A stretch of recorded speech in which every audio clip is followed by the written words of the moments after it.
A single father, a deserted road, a young woman left to die in a storm. What Dorian Flintwood discovered that rainy October evening wasn't just an act of cruelty, it was a calculated plan to commit the perfect crime. A plan that would have worked if he hadn't taken one wrong turn. This is the story of how one decision to stop changed 3 lives forever. Before we continue, please tell us, where in the world are you tuning in from? We love seeing how far our stories travel. The rain was coming down in sheets, the kind that makes you question every decision that led you to this moment. Dorian Flintwood squinted through his windshield, his wipers working overtime against the downpour as he navigated the sharp curves of Old Mill Road. This wasn't supposed to be his route. Construction on Highway 41 had forced him here, onto this forgotten stretch of asphalt that cut through abandoned farmland and towns time had left behind. He was already running late, already calculating how to explain to 12-year-old Marilla why he'd missed picking her up from piano practice again, when he saw it. At first, he thought it was a trick of the rain, a shape on the side of the road that didn't belong. But as his headlights cut through the storm, his breath caught in his throat. A wheelchair. Someone was sitting in it. What the? Dorian's hands tightened on the steering wheel as he slowed down, his mind racing. Out here? In this weather? The figure didn't move, just sat there, hunched over, as rain pounded down relentlessly. Dorian pulled over without thinking, his emergency flashers cutting red patterns through the gray afternoon, his shoes splashing through puddles that had formed in the gravel. As he got closer, he could hear it, sobbing, deep, broken sounds that cut through even the roar of the storm. Miss, can you hear me?" When she lifted her head, Dorian felt his heart crack. She couldn't have been more than 23, 24 years old. Blonde hair plastered to her face, hazel eyes wide with a mixture of terror and disbelief, like she couldn't quite believe someone had actually stopped. "Please." Her voice was barely a whisper, shaking from cold and something deeper. "Please don't leave me here." "I'm not going anywhere," Dorian said, and he meant it. "What's your name? What happened to you?" "Audrey." She was shivering so violently she could barely get the words out. "Audrey Smith.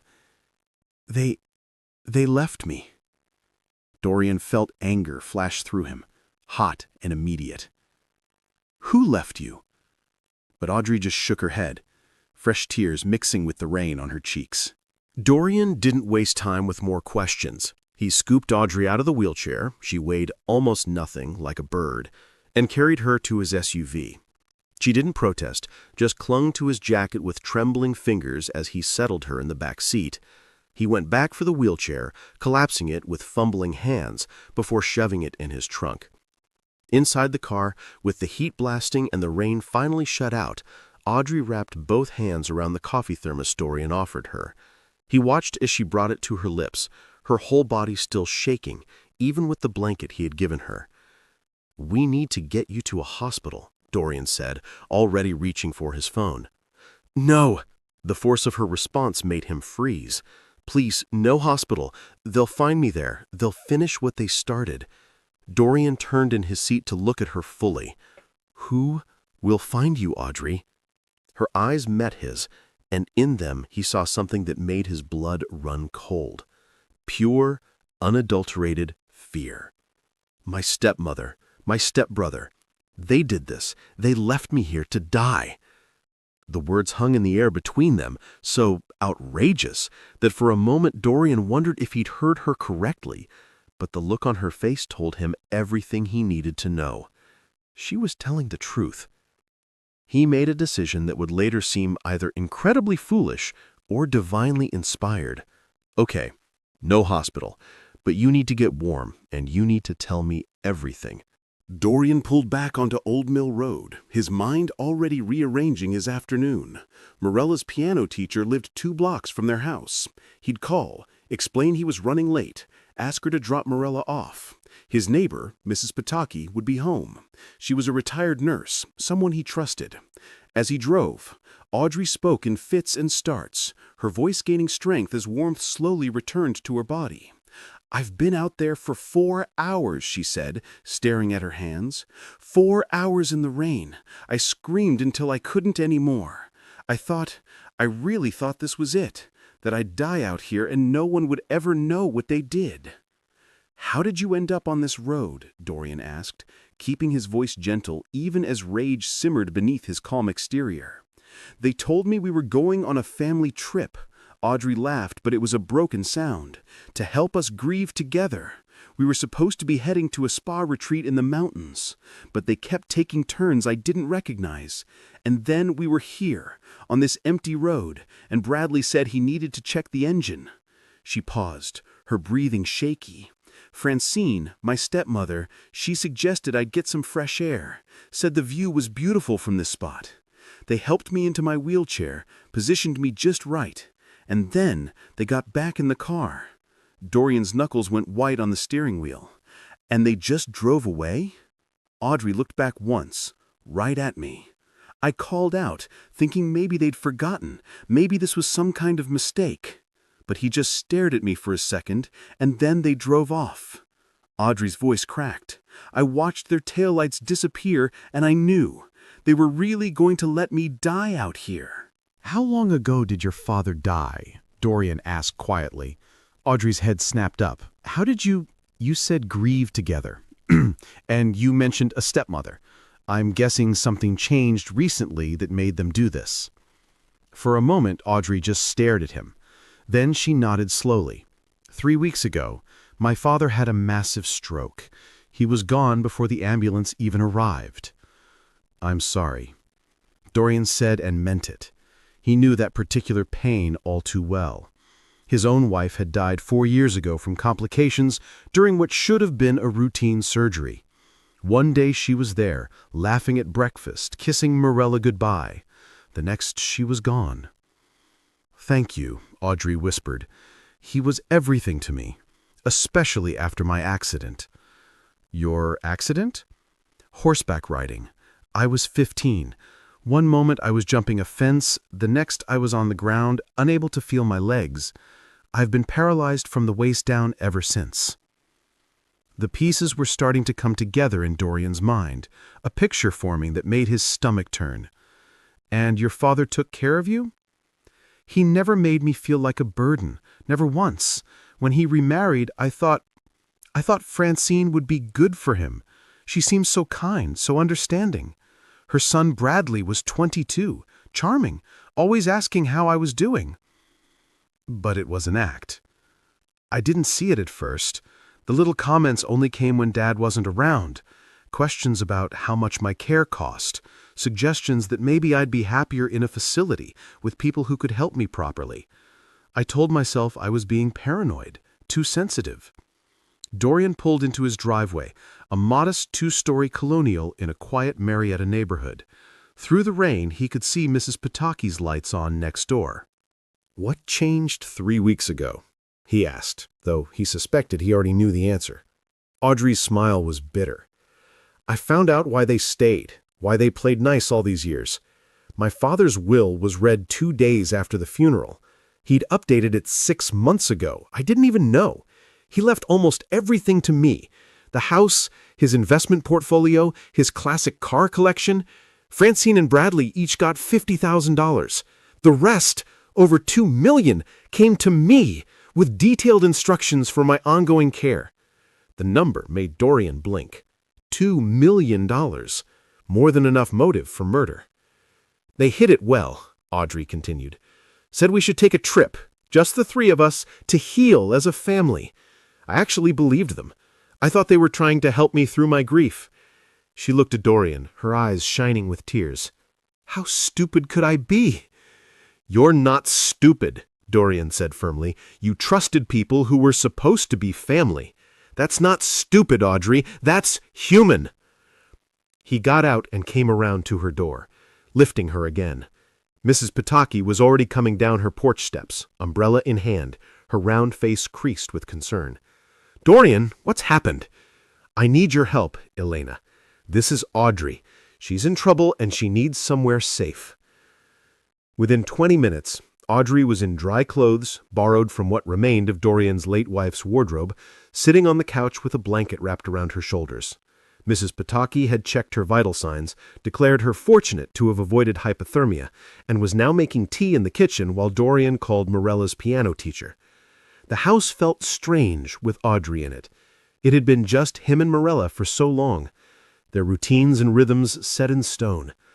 But as he watched this young woman who'd nearly died on a deserted road, clutching a mug of chamomile tea with both hands, Dorian felt something shift inside him, a purpose he hadn't felt in years. When Morella came home, dropped off by Mrs. Ruth with profuse apologies for the last-minute change, she stopped in the doorway of the living room, taking in the scene. "Dad?" Dorian stood, ready to explain, but Morella was already moving forward, her dark eyes, so much like her mother's, filled with concern. "Are you okay?" she asked Audrey directly. Audrey looked surprised by the question, by being addressed so simply. I'm getting there. She needs our help, sweetheart. She's in trouble and she needs somewhere safe to stay for a while." Morella didn't hesitate. "She can have the guest room. It's on the first floor, so she won't have to worry about stairs, and it has its own bathroom." Pride swelled in Dorian's chest. His daughter had her mother's compassionate heart. Over the next few hours, as evening settled into night, and Mrs. Pataki finally went home with promises to return in the morning, Audrey told them everything. The whole story spilled out. Her father's death, the will reading, the fake family trip, the 4 hours in the rain. Morella sat on the floor by Audrey's feet, listening with wide eyes. Dorian paced, his investigator's mind already working through the problem, because it was a problem, a massive one. "We need to go to the police. Tonight." "They've already beaten us there," Audrey said quietly. "I guarantee it. They'll have reported me missing by now. They'll say I disappeared at a rest stop, that they've been searching frantically. They're smart, Dorian. They've been planning this." She was right, and Dorian knew it. But he also knew something else. "I spent 15 years as an insurance investigator," he said, "before I went freelance. I know how to find the truth when people are lying. And more importantly, I know liars always make mistakes. Always." Audrey looked up at him, and for the first time since he'd found her, he saw something other than fear in her eyes. He saw hope. "You really think we can prove what they did?" "I know we can," Dorian said, "but we have to be smart about this, strategic." The next morning they went to the police. Just as Audrey had predicted, Francine and Bradley had already filed a missing person report. The officer who took Audrey's statement was sympathetic, but clearly skeptical. "Ma'am, your stepmother and stepbrother have been on the local news. They've been organizing search parties. Are you saying all of that was fabricated?" "Yes," Audrey said steadily. "Every word of it." "That's a serious accusation." "It's the truth." The officer sighed. "Without evidence, this becomes a he-said-she-said situation. Do you have any proof they abandoned you?" Audrey's face fell. "The rain. It would have washed away any tire tracks." "No cameras on Old Mill Road either," the officer said, not unkindly. "Look, I'll file the report. We'll investigate. But I want you to understand, proving attempted murder is incredibly difficult in cases like this." Outside the station, Audrey slumped in her wheelchair. "They're going to get away with it." "No," Dorian said firmly, "they're not." He called Jerome Washington that afternoon. They'd gone to college together, stayed friends even after Jerome went to law school and Dorian went into insurance investigation. Jerome now ran a small practice specializing in civil rights and elder abuse cases. "Elder abuse?" Jerome asked when Dorian explained the situation over the phone. "She's disabled and was dependent on her father's care. Under Georgia law, that extends protection even though she's 23. You've been doing your homework. I told you I know how to investigate." Jerome came over that evening, listened to Audrey's story, and agreed to take the case pro bono. But his assessment was grim. "Without hard evidence, we're fighting uphill," he said, sitting at Dorian's dining room table with papers spread out in front of him.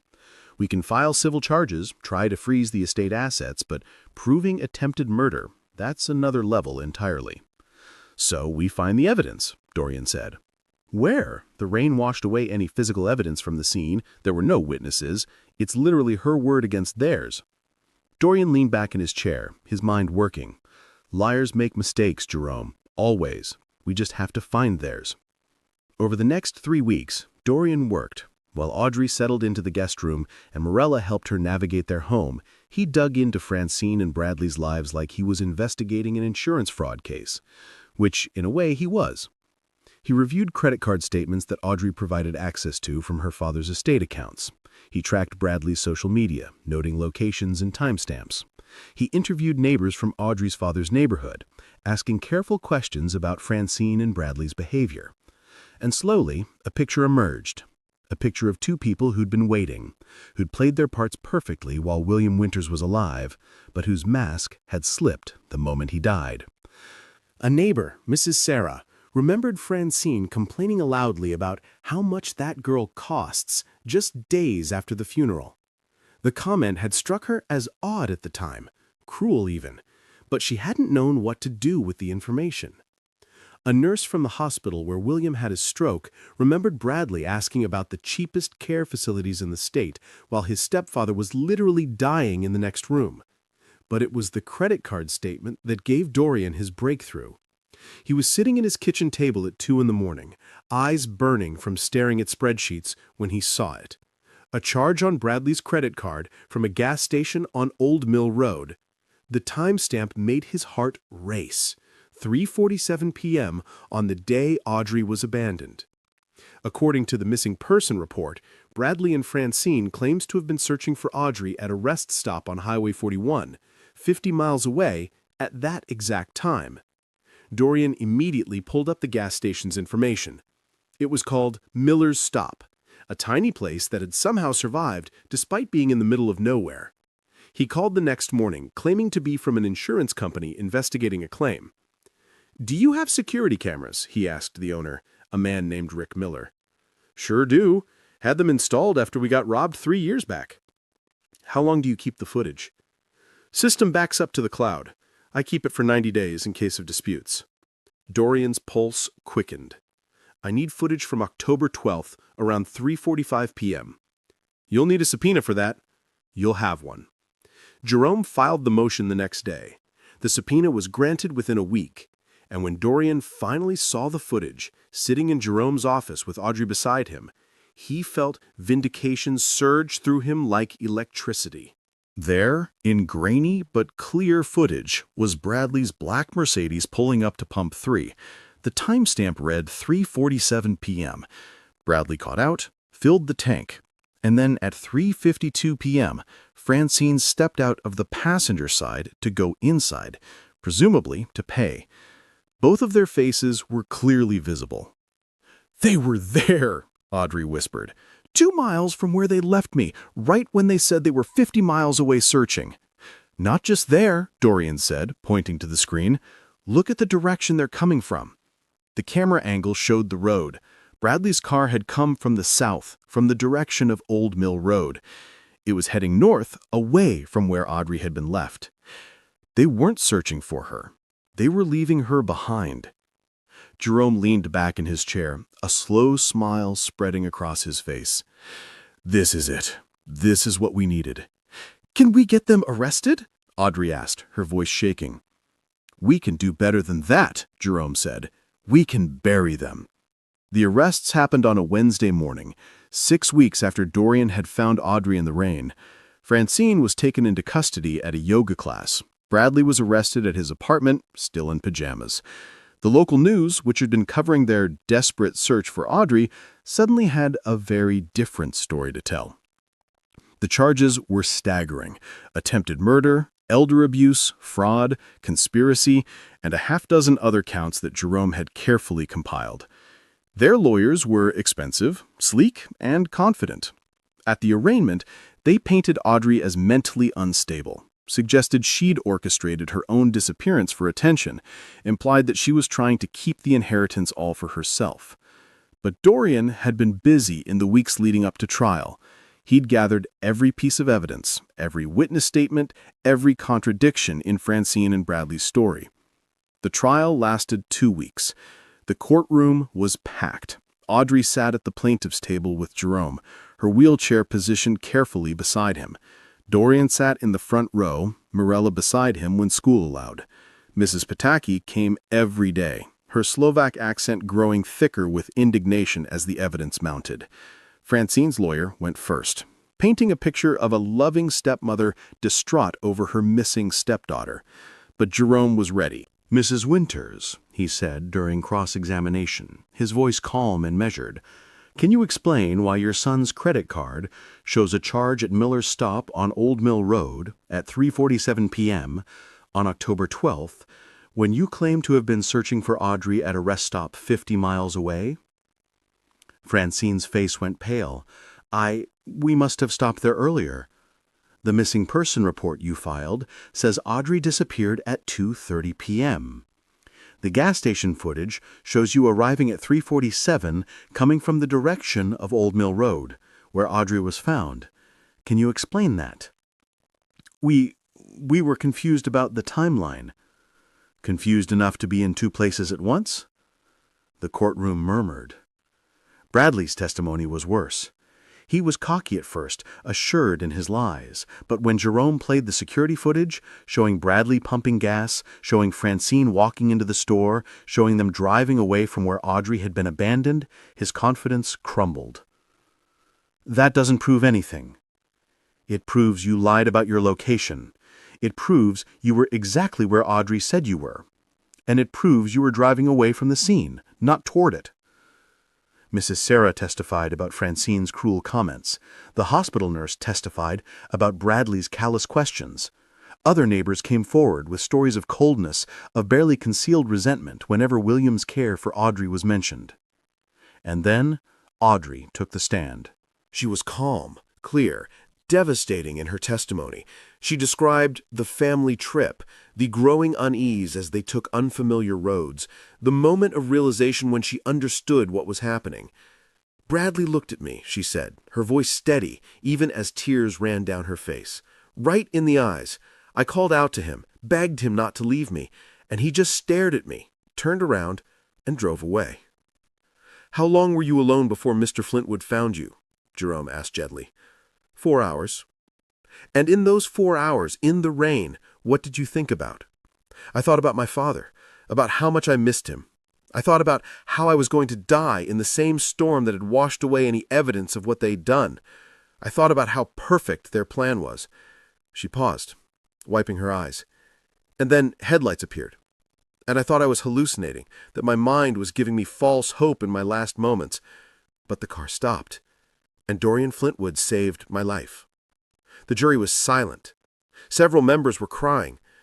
Francine and Bradley's lawyers tried to recover, tried to poke holes in the timeline, tried to suggest alternative explanations, but the evidence was overwhelming. The lies were too many, too obvious. The jury deliberated for 3 hours. Guilty on all counts. The sentencing came a week later, 15 years each to be served in separate facilities, restitution to Audrey for emotional damages, restraining orders that would extend past their release. As the bailiff led them away, Bradley looked back one more time, not at Audrey, but at Dorian. The hatred in his eyes was palpable. Dorian stared back unflinching. He'd seen evil before. This was just another version of it.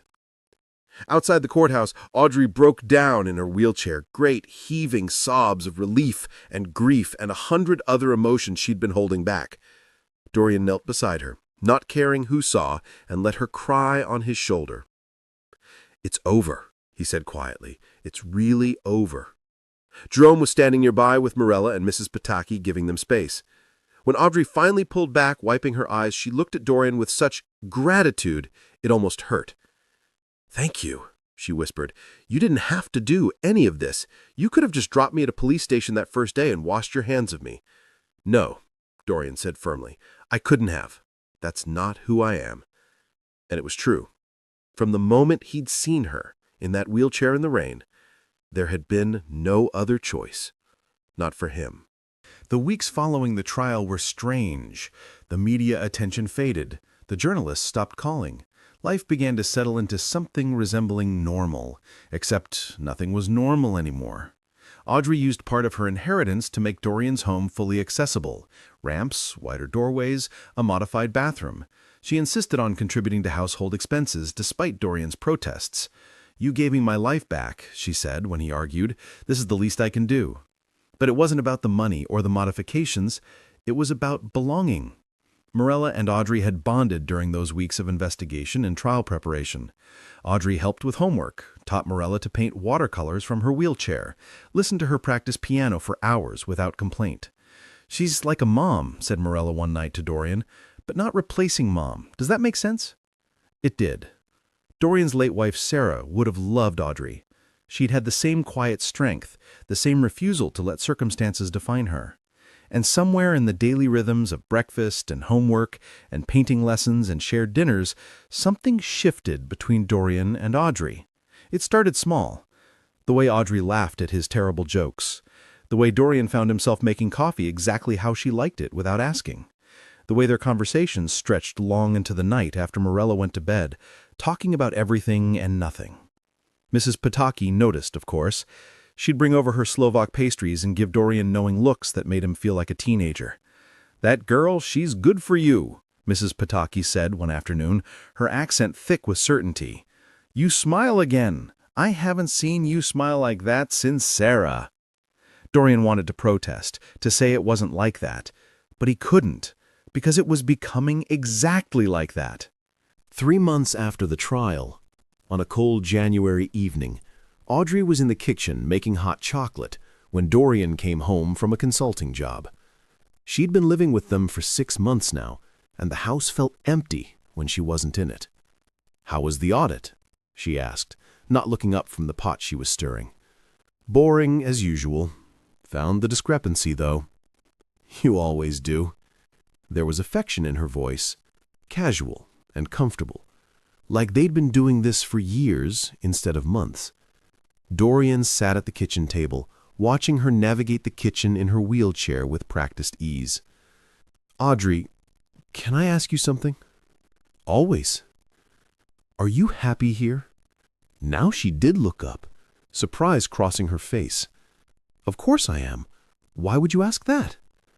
"Because you have options now. The inheritance, the house from your father. You could go anywhere, do anything." Understanding dawned in her hazel eyes. "Are you trying to get rid of me, Dorian Flintwood?" "No." The word came out more forcefully than he'd intended. "No, that's not. I just want to make sure you're staying because you want to, not because you feel obligated." Audrey set down the spoon and wheeled over to him. "I'm staying because this is the first place I felt like I belong since my father died. I'm staying because Morella makes me laugh, and Mrs. Pataki feeds me too much, and you—" She paused, her cheeks coloring slightly. "You make me feel safe, seen, like I'm not just the girl in the wheelchair, but actually me." Dorian's heart was hammering in his chest. "Audrey!" "She knows. I know it's complicated. You saved my life. There's probably a million reasons why this is a bad idea, but I can't help how I feel, and I feel—" He kissed her. It wasn't planned, wasn't thought out. He just leaned down and kissed her, cutting off her rambling with the simplest truth he knew. When they pulled apart, Audrey was staring at him with wide eyes. "I've wanted to do that for 2 months," Dorian admitted. "But I didn't know if you... after everything you've been through." "Dorian?" "Yeah?" "Shut up and kiss me again." So he did. When Morella came home from her friend's house an hour later, she found them in the living room, Audrey in her wheelchair, and Dorian sitting on the couch beside her, their hands intertwined. "Finally," Morella said, rolling her eyes dramatically. "I've been waiting for you two to figure it out." Dorian blinked. "You knew?" "Dad, everyone knew. Even Mrs. Pataki's been making comments." Audrey laughed, the sound bright and free. "Your daughter is very observant." "She gets it from her mother," Dorian said. And for the first time in 4 years, Saying that didn't hurt. It was just true. Morella came over and hugged them both.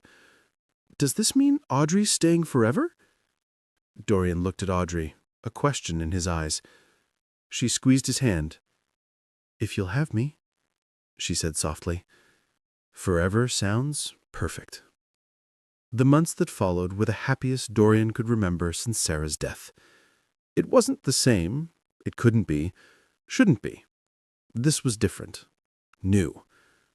Built on survival and trust, and the strange alchemy that happens when two broken people find ways to fit their pieces together. They took things slow. Dorian was in no rush, and Audrey had learned the hard way that people could hide who they really were.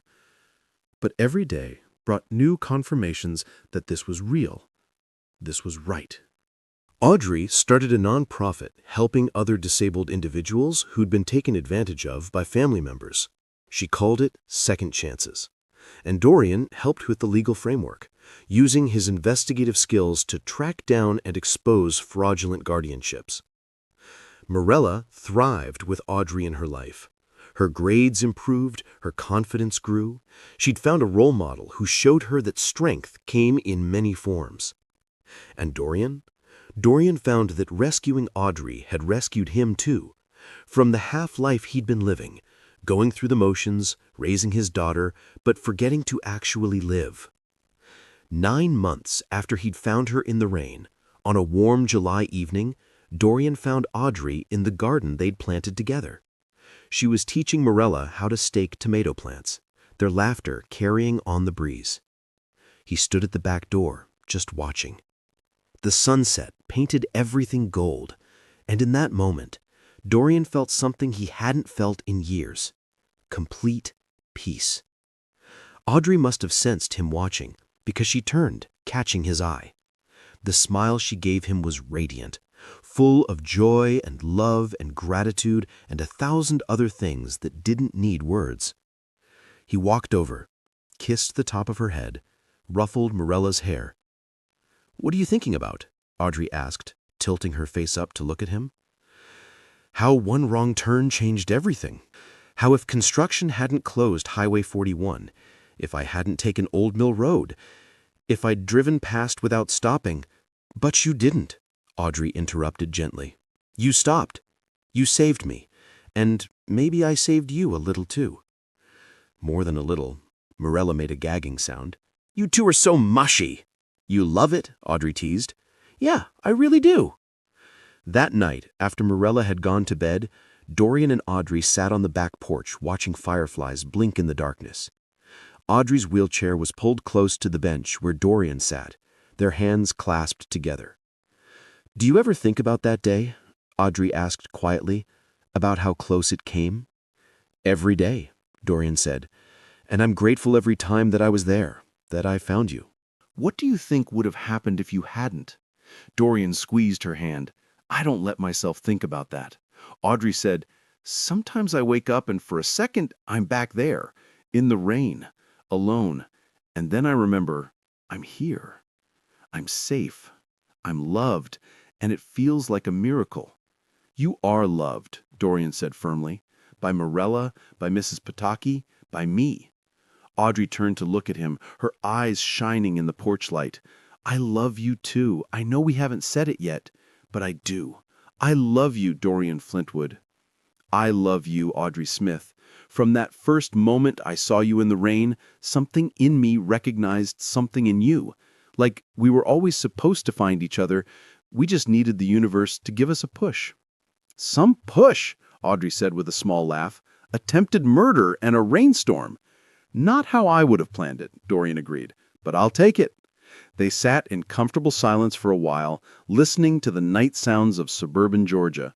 Somewhere down the street, a dog barked. A car drove past. Life, ordinary and extraordinary, all at once. Audrey, Dorian said suddenly, his heart pounding. He'd been carrying the ring in his pocket for 2 weeks, waiting for the right moment. There's something I want to ask you.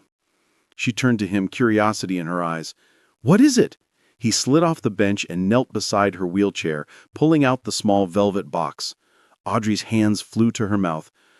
I know it's only been 9 months, Dorian said. I know some people would say it's too fast, but I also know that life is fragile and precious and can change in an instant. I know that when you find something real, something worth holding on to, you don't let it go. Audrey Smith, will you marry me? Tears streamed down Audrey's face as she nodded. Yes! Yes! Absolutely yes! Dorian slipped the ring onto her finger, a simple band with a small diamond that had belonged to his grandmother. When he stood to kiss her, she pulled him close, and they stayed like that for a long moment, two people who'd found each other in the most unlikely way. From inside the house, they heard a squeal. Morella appeared at the window, pressing her face against the glass with the biggest grin Dorian had ever seen. She was spying, Audrey laughed through her tears. Of course she was, Dorian said. I asked her permission first. She's been insufferable about keeping the secret. Morella burst through the back door. Can I be the maid of honor? Please say I can be the maid of honor. Of course you can, Audrey said, opening her arms. Morella hugged them both, and standing there on the porch with his daughter and his future wife, Dorian felt his heart overflow. 3 months later, on a crisp October afternoon, exactly 1 year after Dorian had found Audrey on Old Mill Road, they were married in the backyard of their Marietta home. The ceremony was small, intimate, perfect. White chairs arranged in rows on the grass, an archway covered in autumn flowers, and less than 50 guests who mattered most. Mrs. Pataki sat in the front row, dabbing at her eyes with a handkerchief. Jerome stood beside Dorian as best man, grinning like he'd personally orchestrated the whole thing. And Morella, in a deep burgundy dress that matched the fall leaves, stood beside Audrey as maid of honor, holding her bouquet with trembling hands. Audrey wore ivory, a simple dress that she'd chosen specifically because she could wear it while seated in her wheelchair. Her blonde hair was pinned up with small white flowers woven through it, and when Dorian saw her coming down the makeshift aisle, Mrs. Pataki pushing her chair, his breath caught. She was radiant. The officiant, a kind woman named Pastor Michaels who'd counseled them through their engagement, smiled warmly at the gathered crowd. We're here today to celebrate something beautiful. Not just a wedding, but a testament to the power of compassion, courage, and the unexpected ways love finds us. Dorian and Audrey had written their own vows. When it was his turn, Dorian took Audrey's hands in his voice steady despite the emotion threatening to overwhelm him. Audrey, a year ago I found you on the worst day of your life, but you've given me the best days of mine. You've shown me that healing isn't about forgetting the past. It's about building something new with someone brave enough to try again. You've loved my daughter like she's your own. You filled our home with laughter and hope. And you've reminded me that sometimes the greatest act of courage is simply letting yourself be loved. I promise to protect you, to cherish you, to be worthy of the gift you've given me every single day. There wasn't a dry eye in the crowd. Audrey's voice shook as she began her vows, but it was filled with conviction. Dorian, you stopped when everyone else would have driven past. You saw me, really saw me, not as a burden or a charity case, but as a person worth saving. You fought for me when I'd given up fighting for myself. You've given me a home, a family, a future I never thought I'd have. I promise to love you fiercely, to support your dreams, to be the partner you deserve. And I promise to never forget that love isn't about grand gestures. It's about showing up, day after day, even in the rain. When Pastor Michaels pronounced them husband and wife, and Dorian leaned down to kiss his bride, the small crowd erupted in applause. Morella cheered the loudest, throwing flower petals in the air with abandon. The reception was held right there in the backyard, under string lights that twinkled like stars. Mrs. Pataki had made enough Slovak pastries to feed an army. Jerome gave a toast that had everyone laughing and crying simultaneously, recounting how Dorian had called him in a panic about a legal nightmare that had turned into the greatest love story he'd ever witnessed.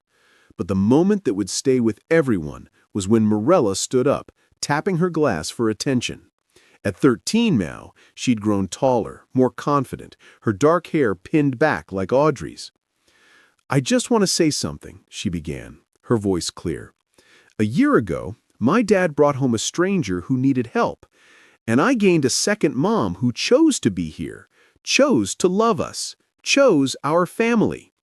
Audrey, You've taught me that strength isn't about what your body can do, it's about what your heart is brave enough to feel. Thank you for loving my dad. Thank you for loving me. And thank you for showing me what it means to never give up, even when the world gives you every reason to do so." Audrey was openly crying now, reaching for Morella's hand. "Come here, sweetheart." Morella knelt beside the wheelchair, and Audrey hugged her tight, whispering something that made Morella nod and smile through her own tears. As the sun set and the party continued, Dorian and Audrey found a quiet moment together near the flower archway. He stood behind her wheelchair, his hands on her shoulders, both of them looking out at their guests, their family. "Happy?" he asked softly. "Beyond words," Audrey replied, tilting her head back to look up at him. "A year ago, I thought my life was over. Now, I can't imagine it being anything other than this." "Neither can I," Dorian said, bending to kiss her forehead. They stayed like that as the evening deepened into night, as laughter and music filled the air, as their small corner of the world celebrated not just a wedding, but a triumph, a victory over cruelty, over despair, over everything that had tried to destroy them. And in that moment, surrounded by love and light and possibility, they knew they'd found something rare, something worth every hardship, every tear, every moment of doubt. They'd found home.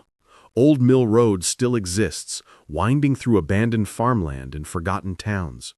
Rain still falls there, washing away old tracks and old sins. But in a modest house in Marietta, Georgia, there's only sunshine and laughter and the quiet strength of people who learned the hard way that love isn't about what you're born into, it's about what you choose to build. Dorian had stopped on that road looking to help someone in need. He'd found someone to save, but in saving her, he'd found something else entirely, a reason to believe in second chances. For Audrey, for Morella, for himself. Sometimes the greatest rescues don't just save a life, they create a future worth living. And in that future, in that home filled with love and hope and possibility, 3 people who'd lost so much had found everything that mattered. They'd found each other, and that made all the difference.